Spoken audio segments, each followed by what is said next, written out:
साथियों, हमने पिछले 2 वीडियो के माध्यम से राष्ट्रपति के चैप्टर को समझा था और उन्हीं चैप्टर से संबंधित आज महत्वपूर्ण प्रश्नों से आपके सभी जो प्रश्न हैं वो दूर हो जाएंगे, उनमें जो कन्फ्यूजन होगा दूर हो जाएंगे। इस छोटे से वीडियो में 35 से 40 प्रश्न हैं जिससे आपके 80 से 100 क्वेश्चन हल होंगे आज। तो देखिए, पहला क्वेश्चन, सरकार के 3 अंगों में शामिल नहीं है। सरकार के 3 अंगों में शामिल नहीं है। कौन सा नहीं है? लेजिस्लेटर है क्या, एग्जीक्यूटिव है क्या, प्रेसिडेंट है क्या, या जुडिशियर है क्या? बताओ। तो इससे लेजिस्लेटर आएगा क्या, एग्जीक्यूटिव आएगा क्या, प्रेसिडेंट आएगा क्या, या जुडिशरी आएगा क्या? तो इसका आंसर होगा कौन सा? 3 अंगों में शामिल नहीं है। लेजिस्लेटर शामिल है, एग्जीक्यूटिव शामिल है और जुडिशरी शामिल है, लेकिन प्रेसिडेंट इसमें शामिल नहीं है। तो दूसरा क्वेश्चन, कानून निर्माण का तथा लागू करने का कार्य कौन करती है? कानून निर्माण का कार्य कौन करती है और लागू करने का कार्य कौन करती है उसे, कानून को? देखो, लेजिस्लेटर का अर्थ होता है विधायिका और एग्जीक्यूटिव का अर्थ होता है कार्यपालिका। तो देखिए, लेजिस्लेटर यानी कि विधायिका और एग्जीक्यूटिव यानी कि कार्यपालिका। दूसरा ऑप्शन है एग्जीक्यूटिव, लेजिस्लेटर, सी लेजिस्लेटर, प्रेसिडेंट, और डी प्रेसिडेंट लेजिस्लेटर। बताओ। यानी कि इसमें आएगा लेजिस्लेटर यानी कि विधायिका और कार्यपालिका यानी कि एग्जीक्यूटिव। कानून निर्माण का कार्य कौन करती है? लेजिस्लेटर, और लागू करने का कार्य करती है एग्जीक्यूटिव यानी कि कार्यपालिका करती है। कानून निर्माण तो विधायिका करती है और लागू करने का कार्य करती है कार्यपालिका। इसमें भी सरकार के 3 अंगों में, इसमें लेजिस्लेटर का अर्थ होता है विधायिका, एग्जीक्यूटिव का अर्थ होता है कार्यपालिका, और प्रेसिडेंट राष्ट्रपति है ही, और जुडिशरी यानी कि न्यायपालिका। तो कार्यपालिका है, विधायिका है, न्यायपालिका है, लेकिन प्रेसिडेंट इसमें शामिल नहीं है। वैसे ही इसमें पहला आंसर, दूसरे में पहला आंसर यानी कि ए राइट हो जाएगा। तीसरा क्वेश्चन, द्विसदनात्मक विधायिका किस राज्य में नहीं अपनाई गई? बताओ। द्विसदनात्मक विधायिका। अब द्विसदनात्मक विधायिका में कौन कौन सा मिले? विधानसभा और विधान परिषद। तो बताइए, इसमें ए है बिहार, दूसरे में है कर्नाटक, तीसरे में है तमिलनाडु और चौथे में है महाराष्ट्र। तो देखिए, बिहार में है द्विसदनात्मक, कर्नाटक में है और महाराष्ट्र में है, लेकिन तमिलनाडु में नहीं है। तमिलनाडु में द्विसदनात्मक विधायिका नहीं है। अब देखिए चौथा क्वेश्चन, तो तीसरे का राइट हो जाएगा सी ऑप्शन। चौथे का क्वेश्चन देखो, संसदीय व अर्धाध्यक्षात्मक कार्यपालिका में क्या समानता है? संसदीय कार्यपालिका और अर्धाध्यक्षात्मक कार्यपालिका में क्या समानता है? बताइए। तो ए ऑप्शन है देश का प्रमुख राष्ट्रपति होता है, बी ऑप्शन है सरकार का प्रमुख प्रधानमंत्री होता है, सी ऑप्शन है प्रधानमंत्री व मंत्रिपरिषद विधायिका के प्रति जवाबदेह होता है, और डी ऑप्शन है बी और सी दोनों। बताइए, संसदीय व्यवस्था में और अर्धाध्यक्षात्मक कार्यपालिका में क्या समानता है? तो इसमें देखो, सरकार का प्रमुख जो प्रधानमंत्री होता है, क्या होता है? क्या होता है? प्रधानमंत्री और मंत्रिपरिषद संविधान के प्रति जवाबदेह होता है क्या? हाँ, ये भी है। लेकिन देश का प्रमुख राष्ट्रपति होता है, ये गलत है, क्योंकि देश का प्रमुख राष्ट्रपति अर्ध अध्यक्षात्मक कार्यपालिका में होता है।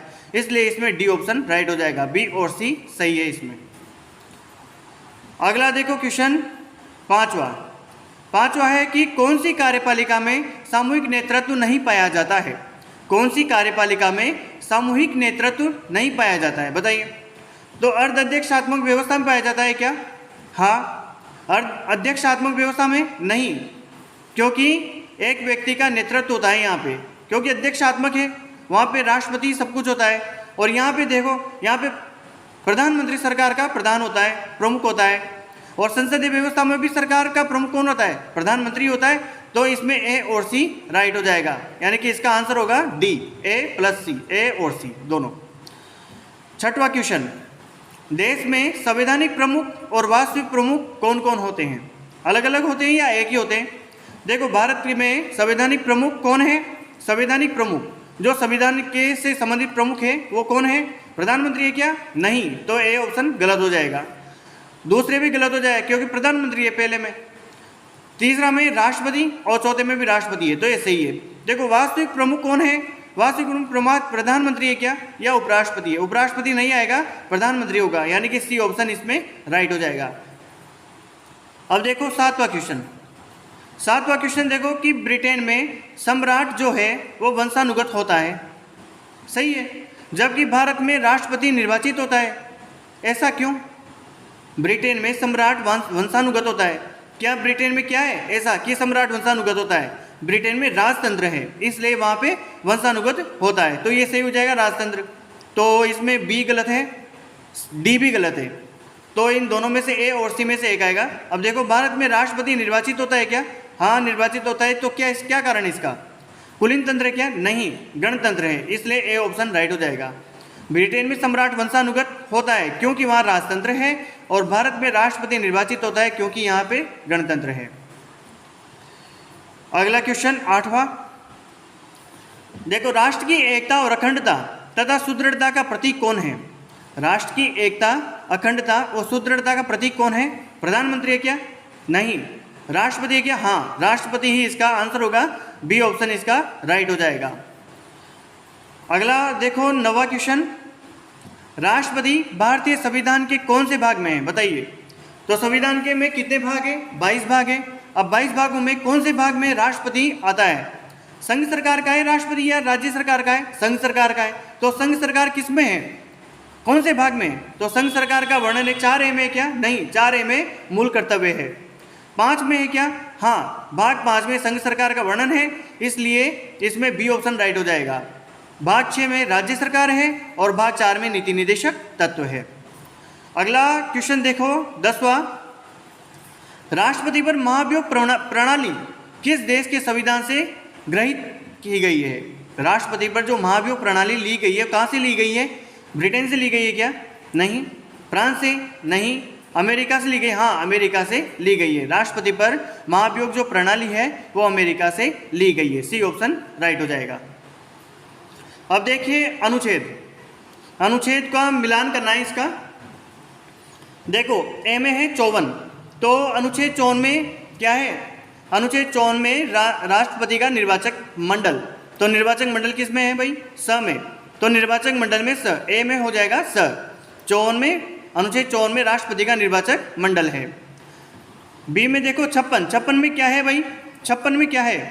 तो 56 में है राष्ट्रपति का कार्यकाल, राष्ट्रपति का कार्यकाल है 56 में, बी में हो जाएगा अ। उसके बाद सी में क्या है भाई? 58 में क्या है? 58 में है राष्ट्रपति का जो योग्यता है, राष्ट्रपति की, वो है राष्ट्रपति की योग्यता, यानी कि द ऑप्शन इसमें राइट हो जाएगा, सी का होगा द। 61 में क्या है? 61 में है महाभियोग, राष्ट्रपति पर जो महाभियोग लगता है वो है, यानी कि 54 में निर्वाचक मंडल है, 56 में है क्या? कार्यकाल है, 58 में योग्यता है, 61 में महाभियोग है। अगला क्वेश्चन है 12वां क्वेश्चन, देखो ए में है पुनर्निर्वाचन। पुनर्निर्वाचन किस में है? राष्ट्रपति का जो पुनर्निर्वाचन है वो किस में? अनुच्छेद 57 में, तो इसमें आएगा ब। अनुच्छेद 57 में ब आएगा, इसमें ए में आएगा ब। बी में है राष्ट्रपति पद की रिक्तता, किस में है ये? तो अनुच्छेद 62 में है ये। कहाँ पे अनुच्छेद 62? ये रहा सब, अनुच्छेद 62 में राष्ट्रपति पद की रिक्तता है, तो अनुच्छेद 62 में। अब देखो राष्ट्रपति शपथ किस में है? राष्ट्रपति जो शपथ लेता है वो किसका, कौन से अनुच्छेद में है? राष्ट्रपति शपथ है अनुच्छेद 60 में, तो ये है सी में आएगा द आ जाएगा, सी में द। भारत का राष्ट्रपति होगा एक भारत का एक राष्ट्रपति होगा, ये किस में है? ये है अनुच्छेद 52 में, तो ये अ हो जाएगा डी का। पुनर्निर्वाचन है 57 में, राष्ट्रपति पद रिक्तता 62 में, राष्ट्रपति शपथ 60 में, भारत का एक राष्ट्रपति होगा 52 में। यह है 12वां क्वेश्चन। उसके बाद आता है 13वां क्वेश्चन, कौन सा है? देखो इसमें मिलान करना है। ए में है अनुच्छेद 55, अनुच्छेद 55 में क्या है भाई? निर्वाचन पद्धति, तो ये कहाँ पे? निर्वाचन स में, ए में आएगा स। निर्वाचन पद्धति है, राष्ट्रपति की जो निर्वाचन पद्धति है वो अनुच्छेद 55 में है, ये आ जाएगा स में अनुच्छेद 55। अब देखो अनुच्छेद 59 में क्या है? अनुच्छेद 59 में है राष्ट्रपति की शर्तें, कहाँ पे? ये द ऑप्शन है राष्ट्रपति की शर्तें, अनुच्छेद 59 में राष्ट्रपति की शर्तें। उसके बाद अनुच्छेद 53 में क्या है? अनुच्छेद 53 में है कार्यपालिका शक्ति राष्ट्रपति में निहित होगी, यानी कि ये अनुच्छेद 53 जो है वो उसका आंसर हो जाएगा अ। सी में होगा अ। अनुच्छेद 56 में क्या है भाई? अनुच्छेद 56 में पहले ऊपर भी देख चुके थे, राष्ट्रपति का कार्यकाल है। 55 में है निर्वाचन पद्धति, 56 में शर्तें हैं, 53 में जो है कार्यपालिका शक्ति राष्ट्रपति में निहित होगी और 56 में कार्यकाल है। अब देखिए अगला क्वेश्चन 14 नंबर का क्वेश्चन है कि राष्ट्रपति के निर्वाचक मंडल किसमें है? अनुच्छेद 54 में। राष्ट्रपति के निर्वाचक मंडल में शामिल नहीं है। अब निर्वाचक मंडल में कौन कौन शामिल नहीं है बताइए? पहला ऑप्शन है संसद के निर्वाचित सदस्य है क्या? संसद के निर्वाचित सदस्य है क्या? दूसरा ऑप्शन है विधानसभा के निर्वाचित सदस्य है क्या? तीसरा ऑप्शन है पुडुचेरी विधानसभा और के निर्वाचित सदस्य है क्या? पुडुचेरी के निर्वाचित सदस्य है क्या विधानसभा के? और डी ऑप्शन है लोकसभा और राज्यसभा के मनोनीत सदस्य है क्या?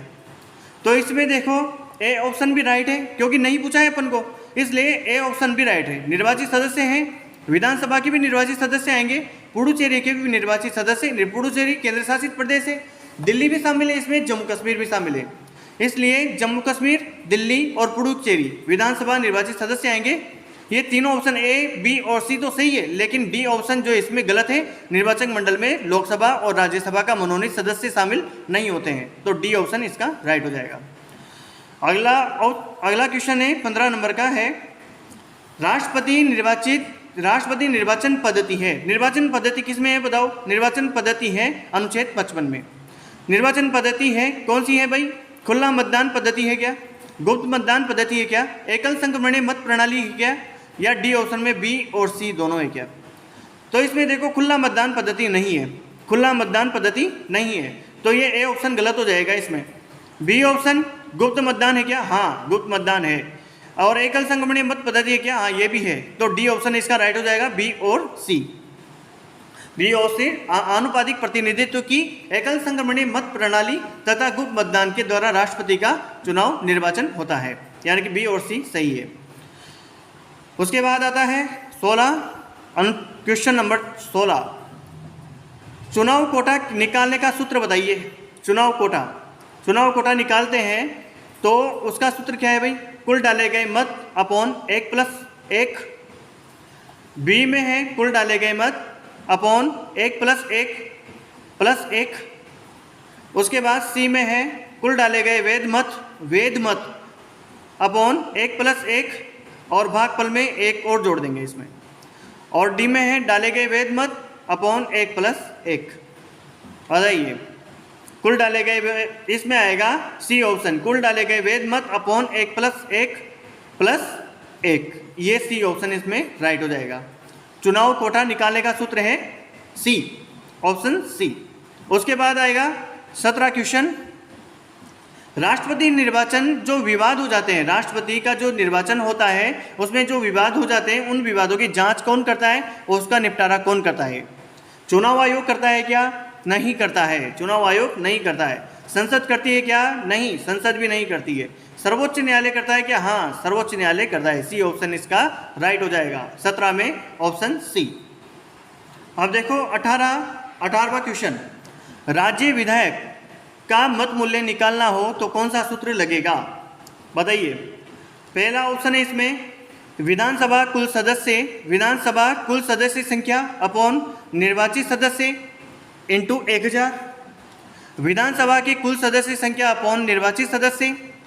सी ऑप्शन है राज्य की कुल जनसंख्या अपॉन विधानसभा निर्वाचित सदस्य इंटू 1/1000। राज्य की कुल जनसंख्या अपॉन विधानसभा निर्वाचित सदस्य इंटू 1/1000। और डी ऑप्शन है राज्य की कुल जनसंख्या अपॉन विधानसभा निर्वाचित सदस्य में भाग देंगे 1/1000 का। बताइए इसमें क्या होगा ऑप्शन? तो इसमें आंसर हो जाएगा क्या कि राज्य विधायिका यानी कि विधानसभा की कुल सदस्य संख्या में ये नहीं आएगा, ये गलत है, ये भी गलत है, बी भी। इसमें आएगा सी ऑप्शन, राज्य की कुल जनसंख्या अपॉन विधानसभा के निर्वाचित सदस्य इंटू 1/1000।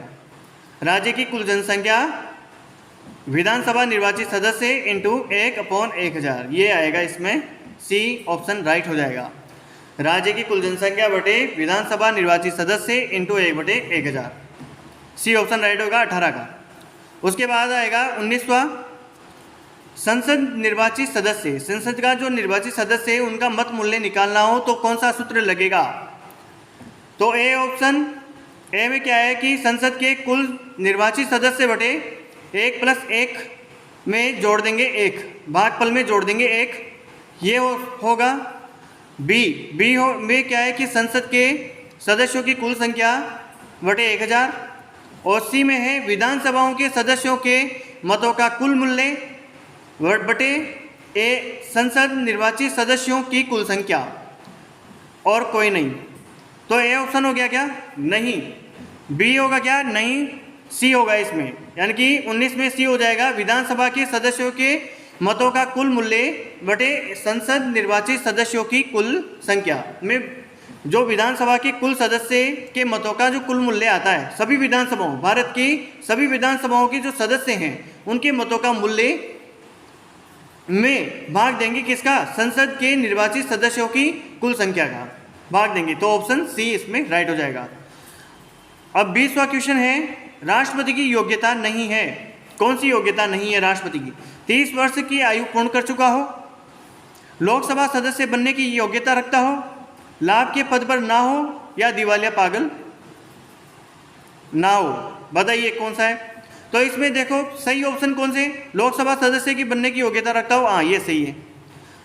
दूसरा, लाभ के पद पर नहीं हो, ये भी सही है। दिवालिया पागल नहीं हो, ये भी सही है। लेकिन इसमें ए ऑप्शन राइट हो जाएगा। इसका इस प्रश्न का राइट क्वेश्चन आंसर होगा 30 वर्ष की आयु पूर्ण कर चुका हो, ये गलत है क्योंकि इसमें 35 वर्ष आएगा।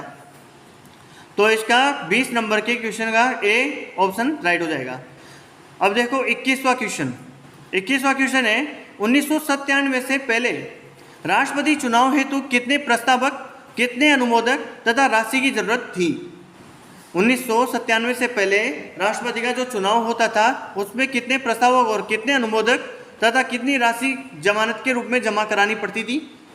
तो इसमें देखो 50 प्रस्तावक, 10 अनुमोदक और 2500 रुपये, 10 प्रस्तावक, 50 अनुमोदक, 2500 रुपये, 50 1500, 10 2500। तो 10 प्रस्तावक, 10 अनुमोदक और 2500 रुपये, ये डी ऑप्शन इसका राइट हो जाएगा क्योंकि 1997 से पहले यही थी व्यवस्था। 1997 के बाद क्या हुआ कि 50 अनुमोदक, 50 प्रस्तावक कर दिए, 50 अनुमोदक कर दिए और 15,000 रुपये की राशि कर दी गई। तो सी ऑप्शन इसमें 1997 से पहले, बाद में तो कौन है? सी, और 1997 से पहले डी ऑप्शन। 22वां क्वेश्चन। 22वां क्वेश्चन है कि अगर मुझे राष्ट्रपति बना दिया जाए, अगर मुझे राष्ट्रपति बना दिया जाए तो मैं क्या कर सकता हूं? इसमें ए है लाभ का पद धारण कर सकता हूं क्या? बी है लोकसभा का सदस्य बन सकता हूं क्या? सी है बिना किराया दिए शासकीय भवन यानी कि जो राष्ट्रपति भवन होता है उसका उपयोग कर सकता हूं क्या? और डी है कार्यपालिका शक्ति का प्रयोग भी कर सकता हूं क्या? बताइए। तो इसमें लाभ का पद धारण कर सकता हूं क्या? नहीं, ये गलत होगा क्योंकि लाभ का पद धारण नहीं कर सकता। लोकसभा का सदस्य बन सकता हूं क्या? नहीं, लोकसभा का सदस्य भी किसी भी जो विधानसभा के या संसद के सदस्य नहीं बन सकते। बिना किराया दिए शासकीय भवन का उपयोग कर सकता हूं क्या? हाँ ये सही है, सी ऑप्शन इसका राइट होगा। और कार्यपालिका शक्ति का प्रयोग भी कर सकता हूं क्या? नहीं, कार्यपालिका शक्ति राष्ट्रपति में निहित होती है अनुच्छेद 53 के तहत, लेकिन उसका प्रयोग, वास्तविक प्रयोग कौन करता है? प्रधानमंत्री, उसकी मंत्रिपरिषद करती है। इसलिए इसका आंसर होगा सी। अब देखो 23वां क्वेश्चन। 23वां क्वेश्चन है कि राष्ट्रपति को शपथ कौन दिलाता है? राष्ट्रपति को शपथ कौन दिलाता है? उपराष्ट्रपति दिलाते हैं? नहीं, सर्वोच्च न्यायालय का मुख्य न्यायाधीश। हाँ ये सही है, डी, बी ऑप्शन इसका राइट हो जाएगा। सर्वोच्च न्यायालय का मुख्य न्यायाधीश शपथ दिलाता है। अगर मुख्य न्यायाधीश उपस्थित नहीं है तो उसकी नामौजूदगी में वरिष्ठ न्यायाधीश, सर्वोच्च न्यायालय का वरिष्ठ न्यायाधीश राष्ट्रपति को शपथ दिलाएगा।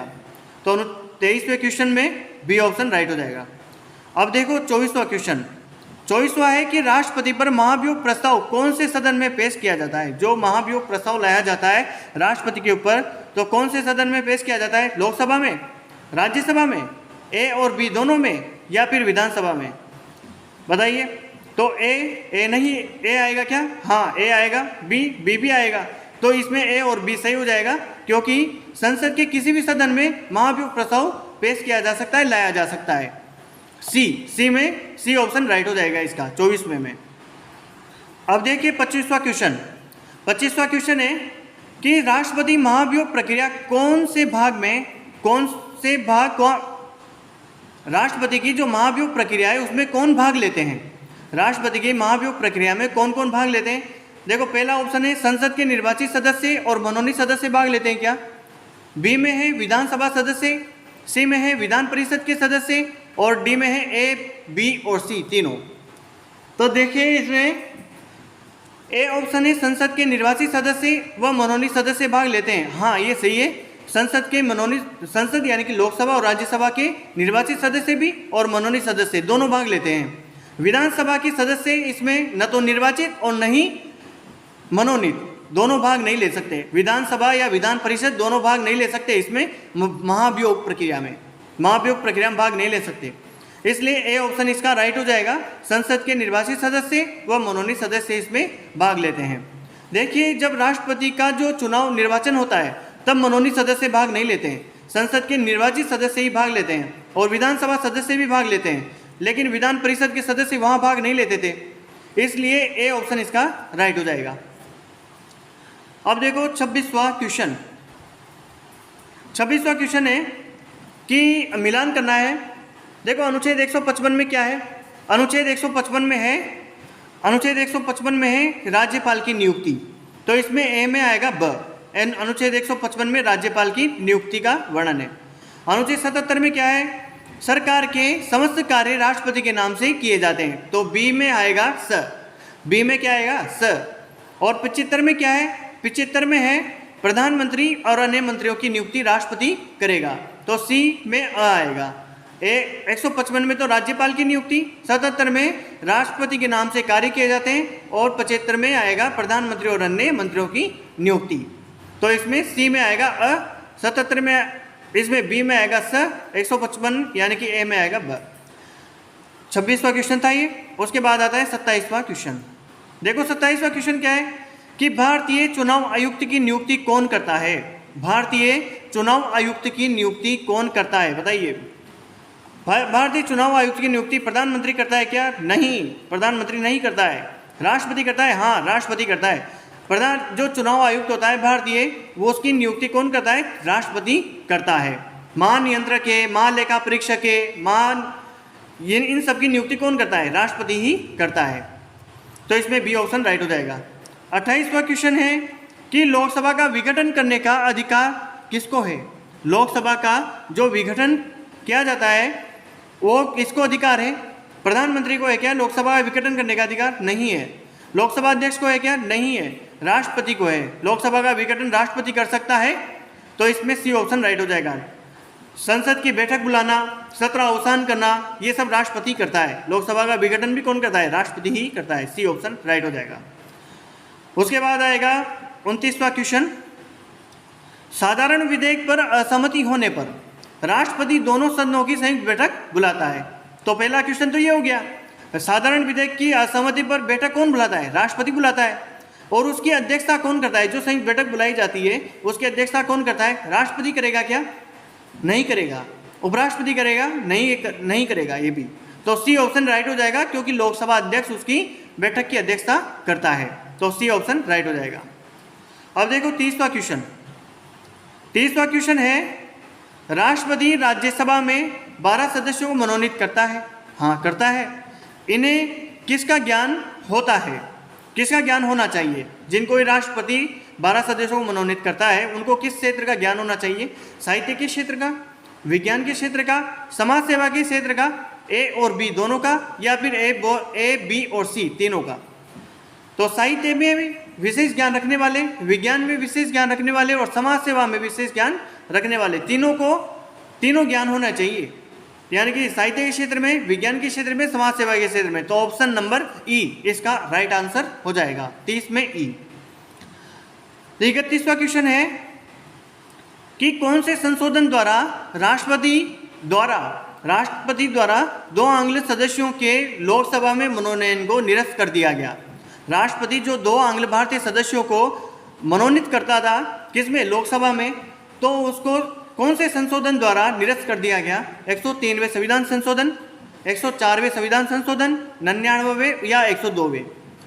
तो इसमें आंसर होगा बी, 104वें संविधान संशोधन सन 2020 में ऐसा प्रावधान किया गया और 2 आंग्ल भारतीय सदस्यों को मनोनीत नहीं कर सकता।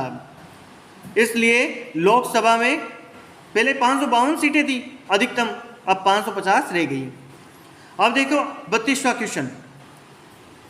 32वां क्वेश्चन है कि युद्ध बाहरी आक्रमण की स्थिति में आपातकाल, जो आपातकाल होता है युद्ध और बाहरी आक्रमण की स्थिति में, वो कौन से अनुच्छेद में है? अनुच्छेद 360 में, अनुच्छेद 356 में, 352 में या 365 में? तो इसमें आंसर होगा सी, राष्ट्रीय आपातकाल लगता है 352 के तहत। युद्ध हो, बाहरी आक्रमण हो, तो उसमें 352 के तहत आपातकाल लगता है, राष्ट्रीय आपातकाल लगता है। सी ऑप्शन इसका राइट होगा। 360 में वित्तीय आपातकाल है और 356 में जो है राष्ट्रपति शासन है। उसके बाद 33वां क्वेश्चन। 33वां क्वेश्चन है कि संसद द्वारा पारित विधेयक पर अपनी राय सुरक्षित रखना कौन सा वीटो है? संसद द्वारा पारित कोई विधेयक है, उस पर अपनी राय सुरक्षित रखना कौन सा वीटो है? यह है आत्यंतिक वीटो। आत्यंतिक वीटो है क्या? हाँ, आत्यंतिक ए इसमें ऑप्शन राइट हो जाएगा। आत्यंतिक वीटो में ऐसा होता है कि राष्ट्रपति जो है वो संसद द्वारा पारित विधेयक पर अपनी राय सुरक्षित रखता है। निलंबनकारी वीटो में क्या होता है कि जो पुनर्विचार के लिए लौटा देना, और पॉकेट वीटो में क्या होता है कि न तो उस पर हस्ताक्षर करता है, न ही लौटाता है, न ही सहमति देता है। सी ऑप्शन में ऐसा है पॉकेट वीटो में। तो इसमें 33 में हो जाएगा, ए ऑप्शन राइट हो जाएगा, आत्यंतिक वीटो। देखिए अब 34वां क्वेश्चन। राजस्थान उच्च न्यायालय के मुख्य न्यायाधीश का स्थानांतरण महाराष्ट्र में हो गया, किसने किया वो? राजस्थान उच्च न्यायालय के मुख्य न्यायाधीश का स्थानांतरण महाराष्ट्र में हो गया, तो किसने किया वो बताओ? सर्वोच्च न्यायालय ने किया क्या?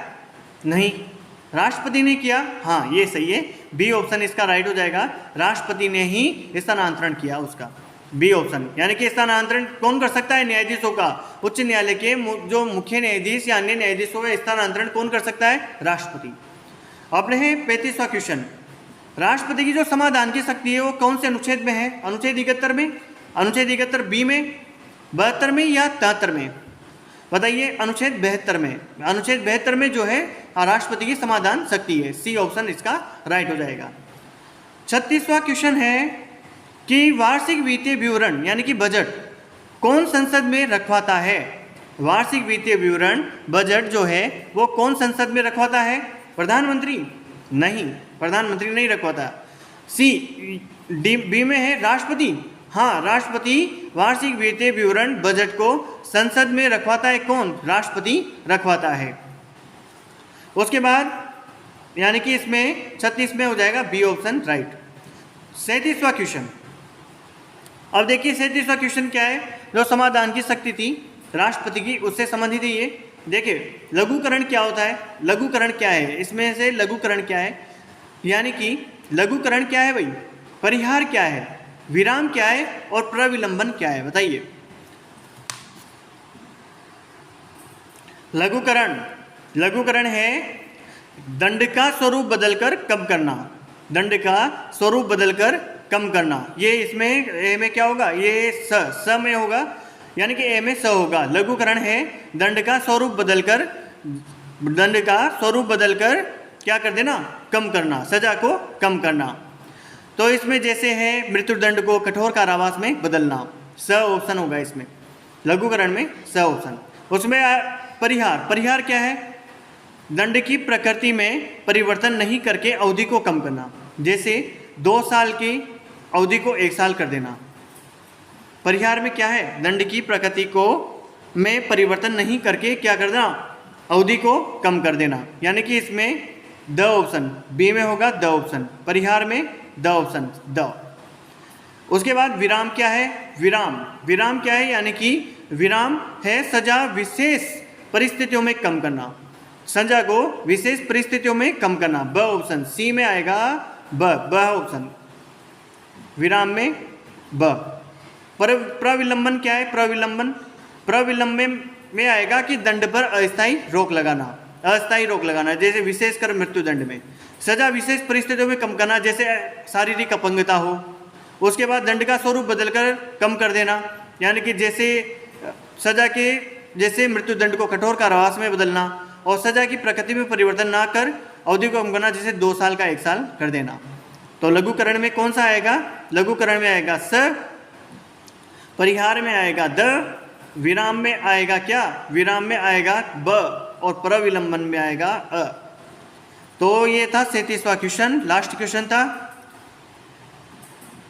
तो किसको कितने क्वेश्चन आए, ये क्वेश्चन कैसे लगे, कमेंट के माध्यम से बताना। तो मिलते हैं अगले वीडियो में, नेक्स्ट वीडियो में। तब तक के लिए धन्यवाद।